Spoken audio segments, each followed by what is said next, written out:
Trisha sat on the fraying green couch in Dylan's dim-lit apartment, phone glowing in her palm. Gary's laugh echoed from the kitchen as the pizza boxes thudded on the counter. We were all mid-laugh when Dylan's expression froze. He'd seen something. He grabbed her phone without a word.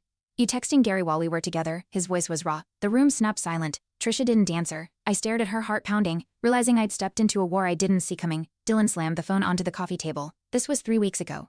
Trish, she opened her mouth, but no sound came. Gary stood frozen, ear still in hand. "You said you'd stopped," Dylan said, voice cracking. Trisha's hands shook. I didn't know whether to leave or scream. The betrayal splintered through the room like glass underfoot.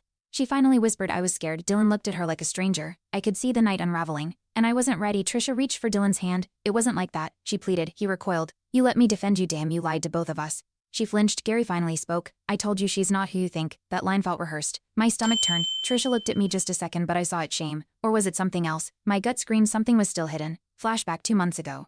Dylan had shown me that same phone, Trisha's texts, frantic, apologetic. She didn't mean to hurt him, he'd said then. He was covering for her even back then. Tonight, he looked betrayed and stupid. Gary leaned in now. "Tell him the truth, Trish." She stood trembling.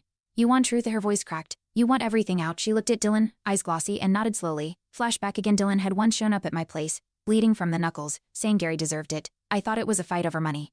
Now I knew. Trisha stared Dylan down. "You knew what he did to me." Silence. Dylan's face crumpled. "I thought I could fix it by keeping you close." Gary's smirk faltered. I realized the real betrayal wasn't hers, it was buried between the brothers. The twist snapped like a wire.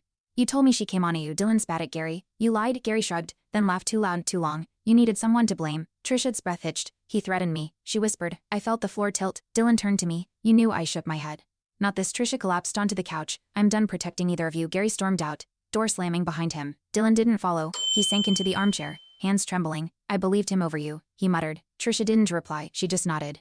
Eyes dry now. I sat beside her, not touching. Sometimes silence said more. The damage was done, but the lies were over. That mattered. Weeks passed. I saw Trisha once, outside a bookstore, laughing with a girl I didn't know. She looked lighter. Dylan moved out. Started therapy. No one mentioned Gary. I kept the couch. Some nights I stared at that same spot, phone in hand, wondering how secrets could crack people wide open. But we survived, some of us anyway.